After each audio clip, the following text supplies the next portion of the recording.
Okay, let's get going. Okay, so first of all, let's just get a little halachic disclaimer for whoever is listening. We're talking about the halachas of abortion, Roe versus Wade versus Torah. So I'm okay if people paskin more or less from what's said in this shiur. I'm not I know every sefer writes in the back, this is not for halachic purposes, every sefer that we use to paskin halacha. But this is one topic which is each shayla, if it ever comes up, is an individual shayla. There's no klolim to be brought from anywhere. Obviously, each shayla, if this would come up, has to be individually dealt with. Okay. Now, the concept of abortion has been a very hot political topic for the last 50 years. And it's recently become in America a much more hot political topic again because the Supreme Court just overrode the decision of Roe versus Wade, which said that each state was not able to decide for itself whether abortion is permitted, and now each state could decide. And now we get to see, maybe Jews might have some power in each individual states, some influence, and the question is, what do we actually want? What is the Torah's view on what should be allowed and what should not be allowed? And as you'll see, this isn't a halacha that's only applicable to Yidden. We'll see that the Isser is applicable to Goyim as well. So therefore, and perhaps it's even more chomer by Goyim.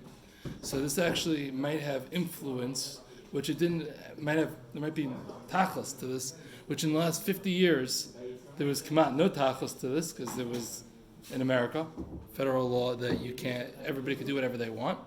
And now that might be changing. Unfortunately, in Eretz Yisrael, there is abortion on demand, and it is very liberal, Israel, and they allow abortion, unfortunately, in any way, shape, or form. Now, let's get started. I want to be clear on something. The terms that are usually thrown around in this debate, that the regular Goyish debate of pro-life or pro-choice, pro-life being you want the fetus to be alive, and therefore you believe that abortion should not be allowed, versus pro-choice, you believe that a woman should be able to choose whatever she wants to do with her body. Now, really that's gimmicky, that terminology, because in reality we have to think about where is the argument and where's the debate between the two sides. I think even for the most part, maybe some radicals might disagree, but for the most part, even the quote pro-choice people would agree that you can't kill a baby because you want to kill a baby and it's convenient for you. Their whole argument of being pro-choice, so to speak, is based on the fact that they view the fetus that is in the stomach not to be a living human being. Because once you would view it to be a full-fledged living human being, therefore there would be no moral argument, seemingly. Maybe you have some wild people, but for the most part there's not going to be a strong moral argument that you could kill that living human being in the mother's stomach just for convenience. So the question is going to be, the main question which really differentiates the quote pro-choicers and the quote pro-lifers is that fetus which is in the mother's stomach, is that fetus deemed a proper human life, or is it not a human life? And that's going to be the focal point of that machlekes, and as we're going to see, that's going to be the focal point of perhaps a machlekes rishonim as well. We'll see, it might not be so simple. Obviously we assume, and I'm not saying we're wrong, we'll see how this turns out, we assume Yidden are obviously going to be the pro-life approach, because it's true, it's obvious we're not going to allow abortion for no reason whatsoever. But whether in Yesod we believe that that's considered a full-fledged human being, that we have 5 Gemaras to look at and to draw our conclusions. Okay, so the question off the bat, is abortion murder? Is it shvichas damim? That's what we're going to have to figure out. So let's first go through the sources one by one that we have on abortion. So the first is we have a Gemara in Shabbos that says you're allowed to be Mechal Shabbos, Issa Deraisa, to be Mechal Shabbos, to save the life of a fetus. To save the life of their unborn child, you could be Mechal Shabbos. Now, there seems to be a very basic Kal V'chomer that some of the Boskim bring, which is if you're allowed to be Mechal Shabbos in order to save this fetus, then certainly you're not allowed to just go and kill the fetus. Because if we give the value that allows us to be Mechal Shabbos, which is, there's not that many things that we're allowed to be Mechal Shabbos for. So if we call it Pekuach Nefesh, if it's the value that we're allowed to be Mechal Shabbos, then it must mean that you can't just kill it at will. But once again, that does not teach us whether it's Isser Shvichas Damim or it's some other Isser. It's not absolutely clear. There is a slight netiya to say that would imply that it is a human life from the fact that we're using the Pekuach Nefesh heter. So there is a netiya to say that it's a human life. But it wouldn't be the hardest thing to wiggle out of that raya. It's definitely not a raya brura, because you could say that there's Pekuach Nefesh for potential life. And that wouldn't be a wild chiddush to say that there's Pekuach Nefesh for potential life as well. So I don't think we have a proof from there, but we have a proof that it's aser. It should prove that it's aser, but that seemingly it's a positive point in calling it a life, but it's far from mukhrach. So that's the first source. Second source, we have a Gemara in Sanhedrin in Zayin Beis, which is discussing the halakhical difference between a ben noyach, a non-Jew, and a yid. So the Gemara says that ben noyach plays by different rules. And interestingly enough, in these instances that the Gemara is going to list, we're more machmer by a goy than we are by a yid. So it says that a ben noyach is killed with one aid, even if that aid is a karv, even if the aid is a woman. A ben noyach is killed with one judge. A ben noyach is killed without hasra. That's what the Gemara says. The following line says, Mishumer b'shmol amru, af hal al iburim. A ben noyach is killed even for the killing of a uber. How do we know? Because the pasuk says, "Shoifech dam adam be adam, dama yishpach." The person that spills the blood of a adam be adam, that person will have his blood spilled. Now, the simple way, outside of the sugya, how you would read that pasuk is: how do you kill a person with a person? You hire a hitman. If you hire a hitman, you'll kill a person with a person. So the guy who hires a hitman, this person who hires a hitman will get killed. But the way that this Gemara darshans it darshans it quite literally. If you spill the blood of a person in a person, what is a person in a person? A person in a person is a uber inside a person, inside the mother. So somebody who kills that uber, that person will be put to death.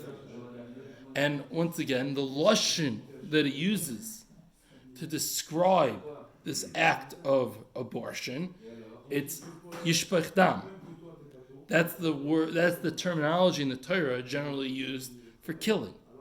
So it seems that when this guy, this ben noyach, kills the uber, the fetus in the mother's stomach, A, it's called killing. B, the guy is killed for that action. So it seems, certainly when this guy is doing this, that is called murder. This person who has performed the abortion has done murder and will be killed for it. Just to be clear, to point out, in the classic scenario, we will not be talking about the mother here. We'll be talking about the doctor. So the doctor that would perform that abortion, he will get killed because he spilled the blood of that uber, and his blood is therefore spilled. Oh, huh? He's a hitman, in a way. Interesting, yeah. I guess you're right. It could fit into that as well. But yeah, whether it was done forced or hired or whatever, either way, he would have to pay. He would not have to pay. Sorry, he would pay with his life. Okay, now, but to note, which is interesting, this is a rule that was specific to a non-Jew. From this Gemara, it doesn't tell us this Gemara what happens to a Jew who kills somebody. But the way that the Gemara was darshing was this pasuk was applicable only to Goyim. This was Af ben Noach, yeah?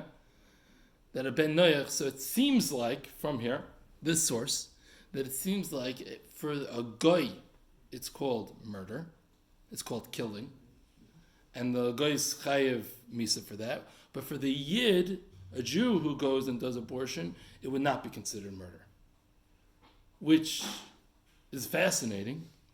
But from the standpoint of logic, it's very difficult to explain. When does life start? If human life starts at conception, so it should start at conception either way. And if human life starts at birth, then it should start at birth either way. You're going to tell me by the Yid, it starts with conception, and by the Goy, it starts by birth? The opposite way. By the Goy, it starts with conception, and by the Yid, it starts by birth. Maybe you could start differentiating if the focus was the baby. But right now, the focus is the doctor. So regardless, we need to discuss who the baby is. The baby could be either way. So you can't say for the Goyish doctor, life starts at conception. And for the Jewish doctor, life starts at birth. It can be very difficult to say that. Even though I agree that is kind of what comes out from this Gemara in a non-mochach fashion. But logically, to apply that would be very, very complicated. Fine. Tosfos also points out that it must be that abortion is usher, because we don't see anywhere that there's an action that for the Goy is usher and for the Jew is mutter. Therefore, from the fact that it's usher for the Goy to perform abortion, that means for a Jew it must also be usher to perform abortion. However, that doesn't mean that the punishments are going to be matched, but the action has to be usher for a Jew as well. So that's how Tosfos learns that it's usher. So this is the second source to say that abortion's usher. But we're still a little confused to whether it is murder or not, because the Gemara seems to come out it's murder for a Goy and not for a Jew, which is a little bit hard to swallow. Yeah? There is a way of teaching it in both ways, but each way is going to be a stretch. You could say it's murder by both of them, but why is the Jew not going to get killed for this? This is the Moshe Feinstein works with this approach. He wants to say it's murder, but he's going to say that for the Jew, he's not going to get killed for it because it's never going to be more than a hasra suffix. Because you never know if that baby is going to survive. And since we never know if the baby is going to survive, that can make the hasra a maximum of hasra suffix. And if it's a maximum of hasra suffix, it's not considered hasra. And therefore, it's caught by a technicality that the Jew will never get killed.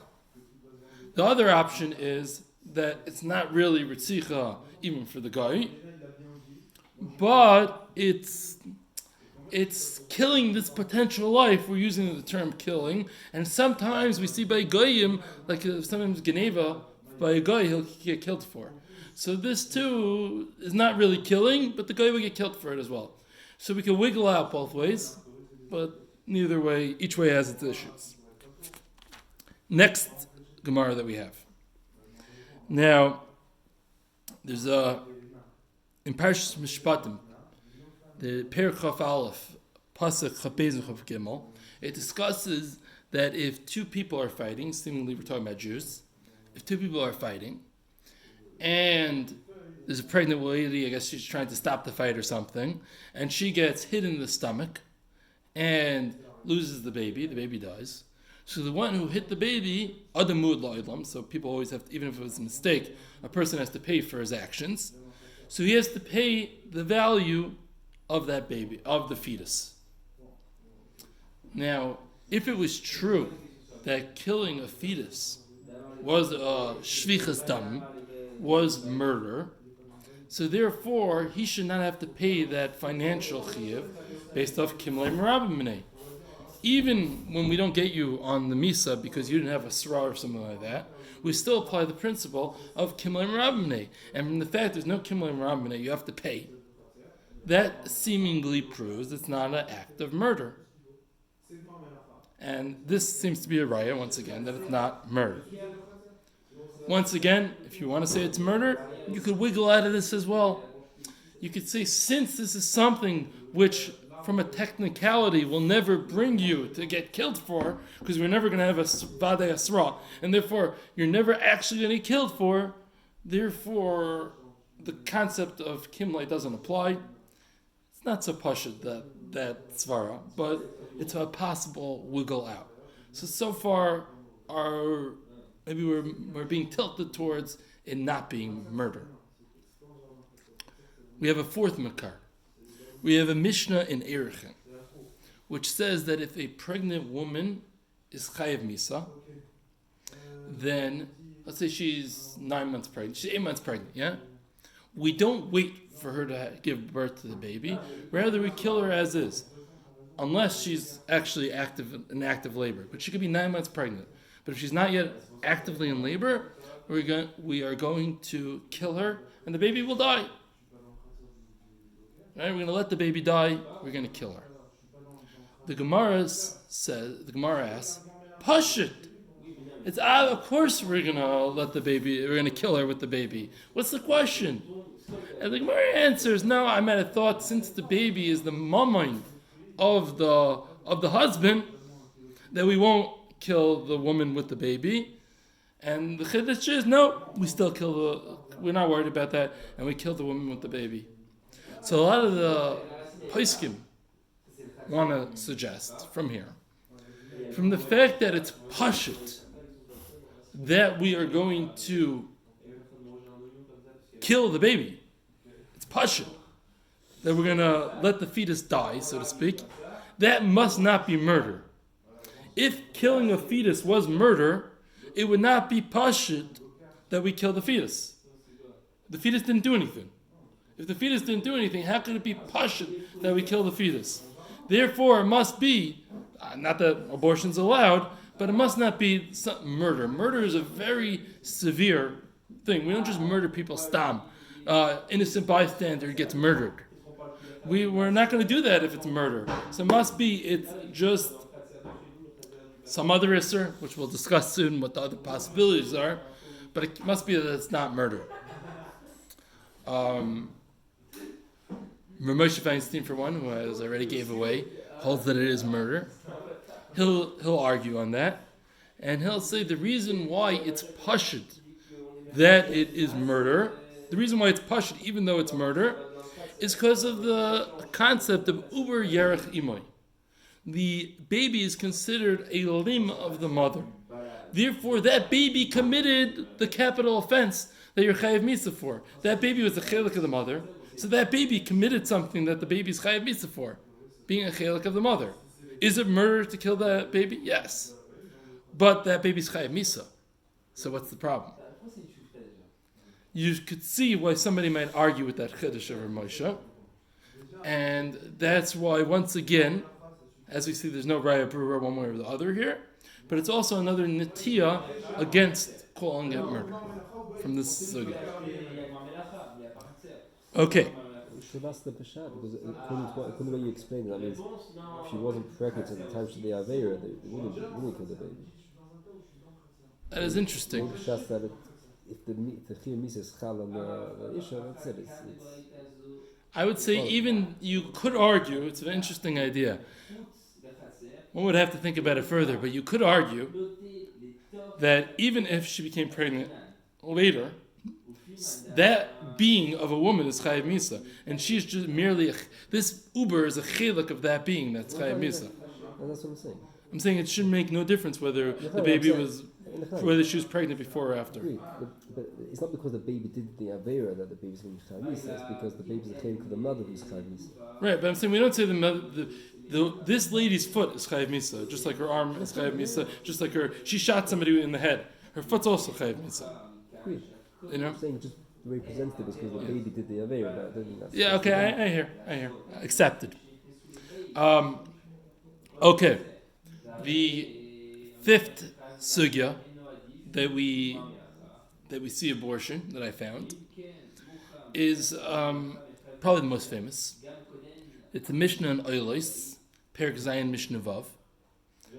There's a Reb Chaim on it, so the people at the Olim Yeshiva knows it.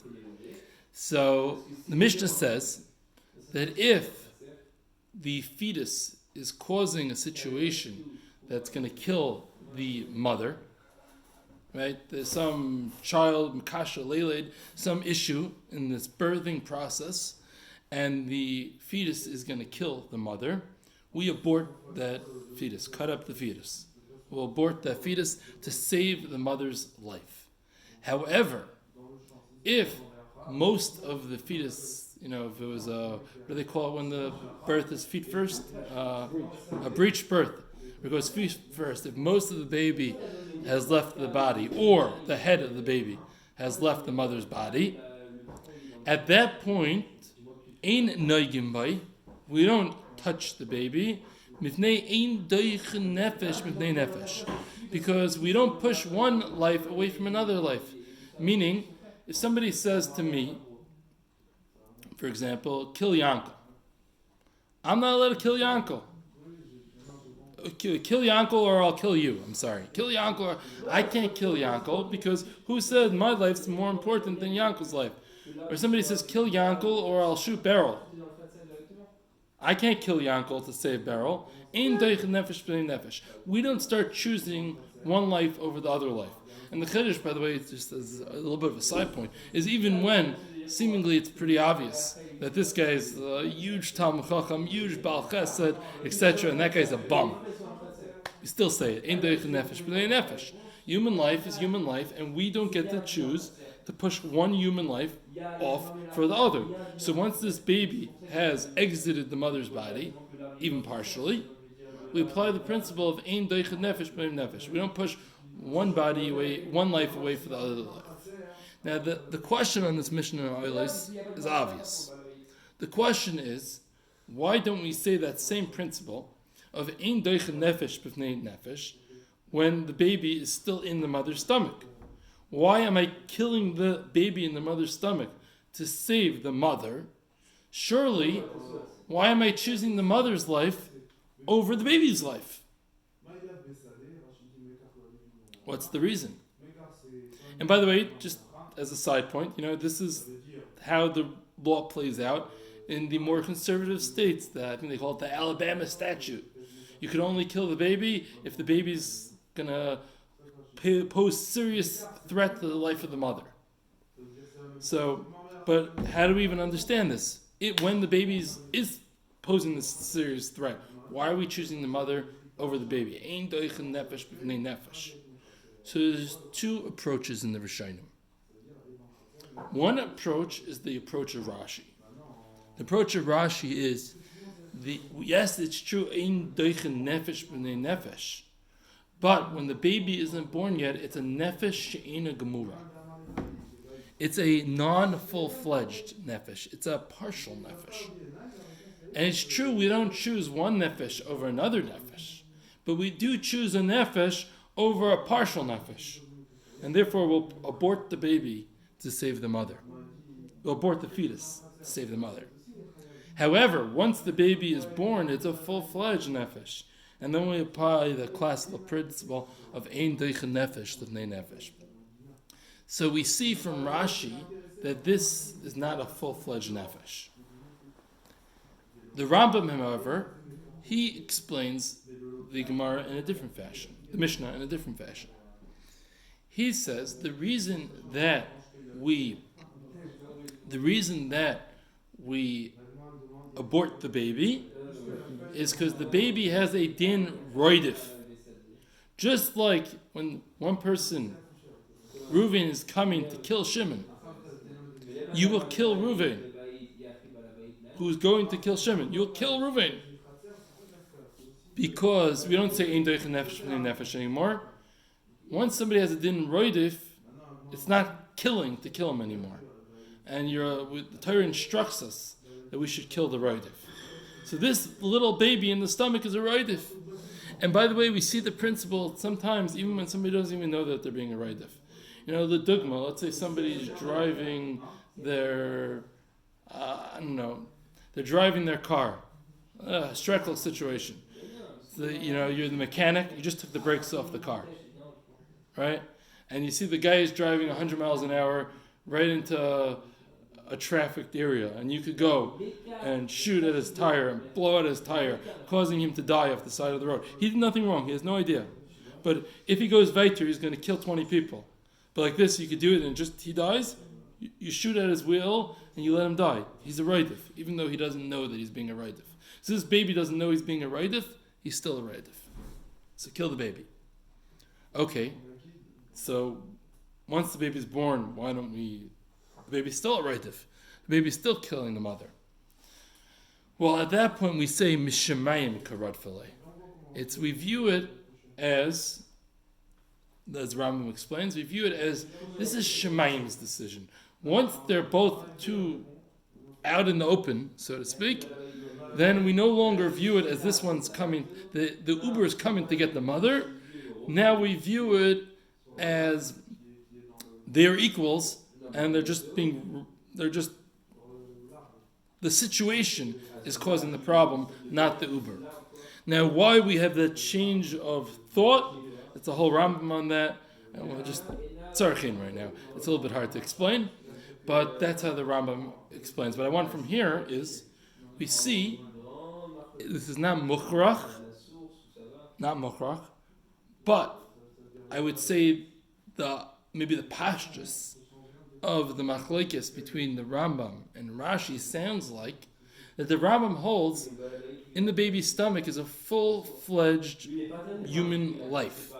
And therefore there would be no Ein Doich Nefesh B'nei Nefesh would apply because it's a full-fledged human life in the mother's stomach. However, there's an external point of roidif which allows us to go and kill that Uber and abort that fetus. However, Rashi seems to view it as a non-full-fledged life.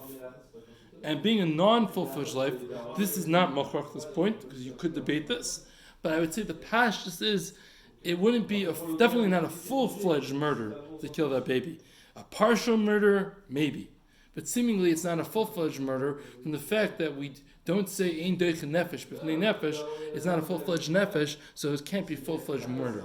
What exactly it is, that needs to be viewed. But there might be mashmais here that according to the Rambam it's murder, and according to Rashi it is not murder. Okay. So we see from all these sugyas, it's not conclusive whether it is murder or whether it's not murder. It's pretty clear that the Rambam holds it is murder. I would say the sugyas are a little bit more noita to it not being murder, especially the one in Erichin, but it's certainly not conclusive. And by the way, this din of the Mishnah Noilis is just interesting. Tosis is in Suffolk whether it applies to Goyim or not. Whether you kill the baby when the baby's being right of the mother, so to speak. So but on the Maisa, it seems like the Pash that you would do it, but he leaves it as a little tzarchin. Now, once again, I also want to point out again, the mashmois of the sugya from the pasuk seems like for goyim it is ritzicha and for Jews it's not ritzicha, which is still a possibility. Svar would be very difficult, but there is some evidence definitely pointing in that way. Now, the Meshech Chachma, by the way, holds it's killing by a Jew. Like the way that I explained the Rambam. And Rav Moshe works with the Rambam. The Rav Moshe says it's murder. And therefore Rav Moshe says you can only abort a baby if it's going to kill the mother. And not What if it's going to kill the mother? What if there's a doctor says 25% likelihood that this baby is going to kill the mother? So what would you say? No? Right? According to Moshe, no. Moshe says it has to be karv levadai. How I'm going to kill a life to maybe save another life? That doesn't make sense. Why should I kill a life to maybe save another life? And therefore, Moshe says that Moshe says it needs to be karv levadai. Now, most poskim do not take on like Moshe, and most poskim say it has to be something that's within the realm of there has to be somewhat of a reasonable possibility. There has to be somewhat of a reasonable possibility that the mother will die to abort the baby. So presumably, when we say a reasonable possibility in halacha, we usually use the concept called miyat shematzah. It has to be a significant minority possibility. So usually we say it's around 10%, maybe 5% if you want, some people will say. So when there's maybe a 5-10% likelihood that the mother would die, then most poskim would use that benchmark to say then it would be okay to abort the baby. And we'll see in a second, I'm referring to the later stages. I haven't discussed that yet, but that's what I'm referring to now. I'm referring to where the Rambam was talking about. The Rambam was talking about labor time. So in this late stage pregnancy, most of the poskim will not go like Rav Moshe's karv levadai, but they'll go to, it has to be significant possibility. We'll call it maybe 10%. Now, I also want to just point out, just a little side point, the mitzias on the floor is that nowadays it's not very common that women die from childbirth. The place where this comes into play most often is when you have, for example, a cancer patient who the pregnancy might kill the cancer patient, not on its own right. Meaning the main killer is going to be the cancer. The main threat is from the cancer. But if the body gets weakened from a pregnancy, then the body becomes much more susceptible to the cancer killing it. And the poskim don't differentiate. You could make a lumdisha argument and say you wouldn't have a heter because it's not the pregnancy that's doing it, it's not the uber that's doing it, it's really the cancer. But Lamaisa, the poskim do not make that lumdisha argument, and they consider that to be like the fetus is killing the mother, and that's where you would usually have these situations. And we would generally tell a cancer patient to abort the baby. Now, what if we spoke about classical sakana? What if these cases come up? Where a lady, she really doesn't want to be pregnant, or she's single and she's embarrassed. Either she's embarrassed because people see that she did something wrong, or she was raped and she's in a very embarrassing situation, and maybe even the raper was black, and now it's going to be even more embarrassing for her, and she comes from a regular white family, and that will be embarrassing for her. Or all sorts of, she can't mentally handle it, she can't afford it, or all the other potential issues. Are there any heterim for the non-sakana situations? Now, one thing to, let me put it on the side for a second, go like this. The Chavas Yair, which is, that's an old source, I think it's 1600s, I believe. So the Chavas Yair says, a svara. He says there should be room to be makel during the first 40 days. Because the Gemara calls whatever that is, the embryonic fluid, it's maya ba'alma. It's not a formed baby, it's just maya ba'alma. There's nothing significant in the mother's stomach. So the Chavas Yair says, l'chayr, it shouldn't be a problem to abort such a baby outside of the issue of zera levatala. In this scenario, it would only be the rabbanon of zera levatala. So you wouldn't need such a far stretch. A little kavod abrius should be able to help you. And he says, and l'chayr, even within the first 3 months, Chazal say that in the first 3 months, it's not hook or uber. and therefore the pregnancy isn't deemed a significant pregnancy in the eyes of Chazal. So the chayr, you should be able to abort in that scenario as well in the first 3 months. However, the Chavos Yair says, these svaras, even though I like the svaras, and I agree with my own svaras, but he calls them svara mikresi. They're svaras from my stomach. They're a baich svara, as you would say in Yiddish. I'm throwing it out. I don't have clear proof that my svaras are teres emes. I think they're true. I like them. But I don't have clear-cut proof, so l'chayra, you shouldn't rely on my svaras. That's what the Chavos Yair says. But he throws them out there, but he's not so quick to be samech on them. The Marit Paskins, based on the Gemara in Erechin, which the Gemara once again says it's pashut that you're going to kill the pregnant woman and not wait for the baby to be born, that it must be that abortion is not ritzicha, it's not murder, it's just the isser of chavala. I'm not allowed to give you a black and blue mark. I'm not allowed to abort a baby for no reason. It's the isser chavala. If you have a good reason, yeah, I could do a lot of injuries. I could do surgery, which is a big chavala, if I have a good reason for it. So therefore, based on this marit, if we would follow the marit, the bar of tzarech that we would need for abortion would be much, much lower than if it was ritzicha. Rabbi Yaakov Emden says a little bit of a wild chiddush. He says you're allowed to do abortion by a mamzer. What's his raya? His raya is that you're killing this baby in the mother's stomach, and so it's obviously it's not so clear for me, I didn't see it inside, but it's not such a big deal killing the baby. You killed in the mother's stomach, and therefore, if the baby's a mamzer, you should be able to kill it as well. I don't really hear the exact, the clear connection. Once again, I didn't see it inside, but that's how I saw Rabbi Yaakov Emden quoted. And he says that it's only Zerav Tala D'Rabbanan, and if it's going to cause major pain, that's what it was, right, now I remember what it was. From the fact that you kill the baby, it must just be an issue of Zerav Levatala D'Rabbanan. And if it's Zerav Levatala D'Rabbanan, so if it's going to cause major tsar to the mother, will be b'makom tsar gadol, will allow you to do that Zerav Levatala D'Rabbanan. That is...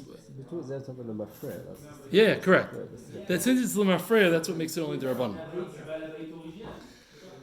Okay, now the most famous of the person to give a heter on potential abortion issues was the Tzitz Eliezer. Tzitz Eliezer, who was, also the Paisik of Cherry Tzedek, he has like a 30-volume set of shas and shuvas, a lot of medical halacha in the Tzitz Eliezer. He was discussing a woman that finds out that the baby in her stomach has Tay-Sachs. Now, just 1 minute history on Tay-Sachs. Tay-Sachs was a horrible, horrible disease that primarily affects Ashkenazi Jews. And in the pre-Dar Yisharim days, it was from Jews, Ashkenazi Jews had tons of Tay-Sachs babies. It was a very horrible disease. Normal life expectancy was like 3 to 5 years old. Sometimes they made it to like 10. And the baby child would gradually lose function, would go blind, would go deaf, would stop being able to breathe by itself, until finally the baby died, which is a very horrible, traumatic situation, obviously, for any family. The Tzitz Eliezer says that if you find out that the baby in mother's stomach has Tay-Sachs, and by the way, Dar Yisharim, which those Dar Yisharim tests, Kamat eliminated Tay-Sachs from world, because that's, you needed both, the father and mother both need to be carriers, and Dar Yisharim just says, okay, you guys shouldn't go out, and that pretty much eliminated the problem. Now back to the Tzitz Eliezer. The Tzitz Eliezer says that up till 7 months, up to the 3rd trimester, you could abort a baby, a Tay-Sachs baby.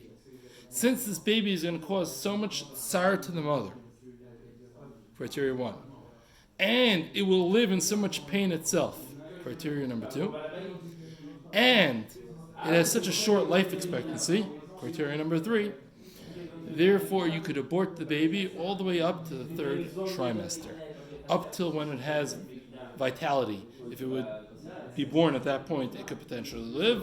You could abort the baby there. Now, Moshe Feinstein goes wild on the Tzitz Eliezer.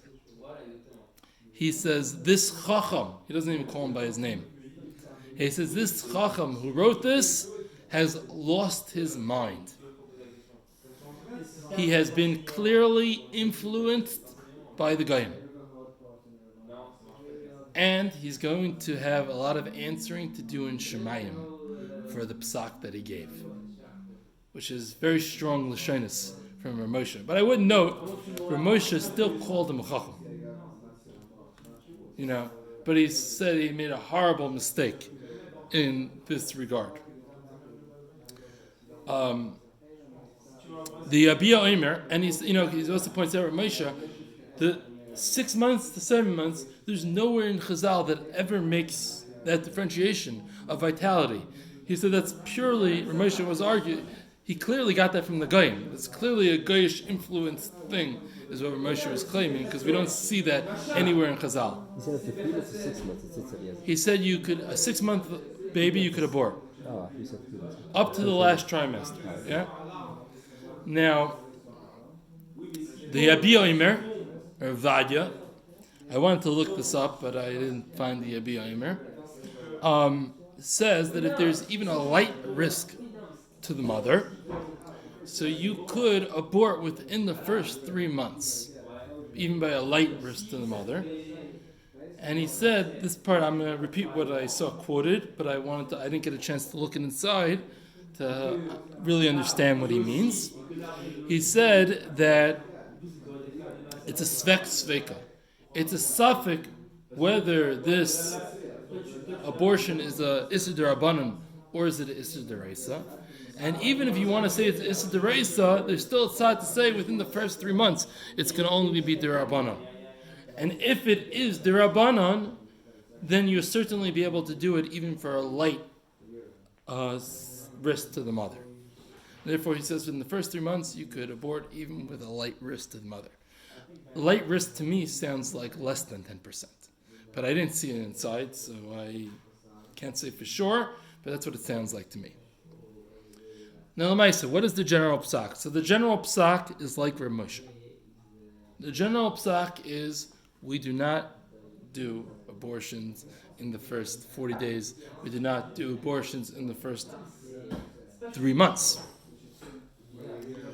But, so abortions on demand, we're not going to do. Abortions for, it doesn't work out with my finances so well, we're not going to do.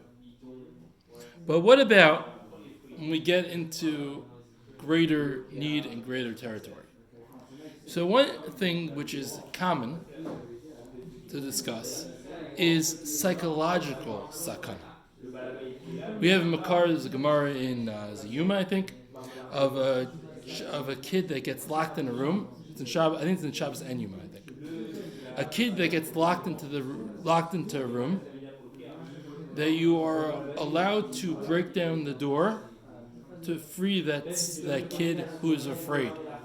Seemingly, we're talking about he has food, he has a bathroom, since he's afraid, you could break down the door, even if it's d'Oraisa to break the door, even if you need to do it d'Oraisa to break down the door, you could break down the door on Shabbos, because we're worried of the trauma, the psychological trauma and distress of the kid.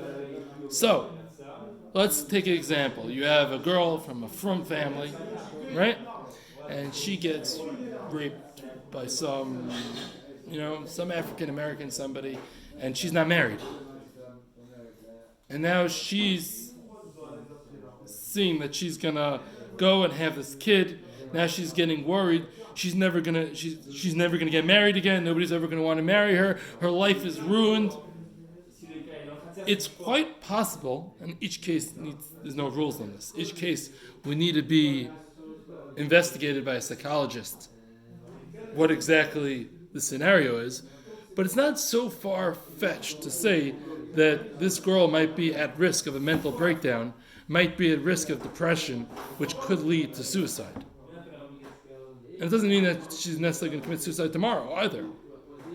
So if this is a risk, once again, it's not from, you need a psychologist or somebody to look into this, but let's first talk about, even in the later stage, if there's a real risk of suicide, so for sure you could abort the baby. When it's a lighter risk, so if you're in the first 40 days, it's going to be easier to get a heter for that scenario.